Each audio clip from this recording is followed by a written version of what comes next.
السلام علیکم ورحمۃ اللہ وبرکاتہ۔ ایک نئی ویڈیو کے ساتھ آپ کی خدمت میں حاضر ہیں۔ اس ویڈیو کے اندر، اس سبق کے اندر انشاءاللہ العزیز حرکات کی، تنوین کی مشق پوری آپ کے سامنے آ جائے گی، اور وقف کے ساتھ پڑھنا بھی انشاءاللہ آپ کے سامنے آ جائے گا۔ اب تک ہم الگ الگ کر کے ان حروف کو پڑھتے تھے، اب ایک جملے کی شکل میں، ایک پورا لفظ کی شکل میں آپ کی خدمت میں یہ تینوں حرکتیں انشاءاللہ آ جائیں گی۔ تو چلتے ہیں سبق کی طرف۔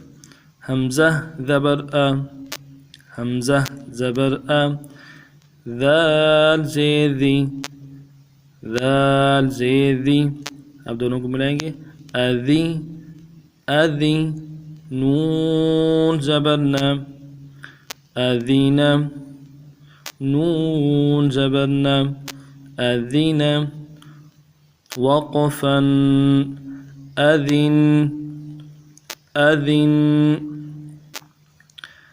اگلا سبق سن لیجیے۔ حمزہ زبر آ، میم زبر ما، آما، پھر سن لیجیے۔ حمزہ زبر آ، میم زبر ما، آما، دونوں کو ملا کے آگے چلتے جائیں گے۔ جتنے حروف بڑھتے جائیں گے آگے پچھلے حروف کو آپس میں ملا کے جائیں گے۔ غا زبر غا، امر، ضا زبر ضا، امر، وقفا امر، ساکن وقف کی شکل میں بھی آپ کے سامنے آ گیا۔ حرکات ہوں، زبر زیر پیش ہوں، وقف کی شکل میں ان کو ساکن کریں گے، یعنی جزم کے ساتھ پڑھنا ہوگا۔ حمزہ زبر آ، نون زبر نا، انا، پھر سن لیجیے۔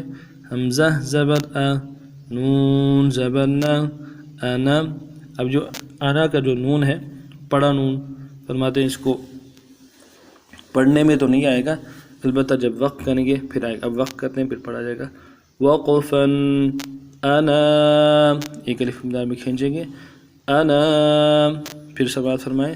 حمزہ زبر آ، ذال زیر ذی، اذی، نون زبر نا، اذینا، وقفا اذن۔ حمزہ زبر آ، میم زبر ما، اما، را زبر را، امر، وقفا امر۔ حمزہ زبر آ، نون زبر نا، انا، وقفا انا، انا۔ اس ترتیب سے ان اسباق کو توجہ سے سن لیجیے گا، توجہ سے ان اسباق کی مشق کر لیجیے گا، تو ہمیں اسباق پڑھنا انشاءاللہ العزیز آسان ہو جائے گا۔ اللہ رب العزت ہمارا حامی و ناصر ہو۔ سو نیکسٹ ویڈیو میں انشاءاللہ پھر آپ کی خدمت میں حاضر ہوتے ہیں، تب تک کے لیے السلام علیکم ورحمۃ اللہ وبرکاتہ۔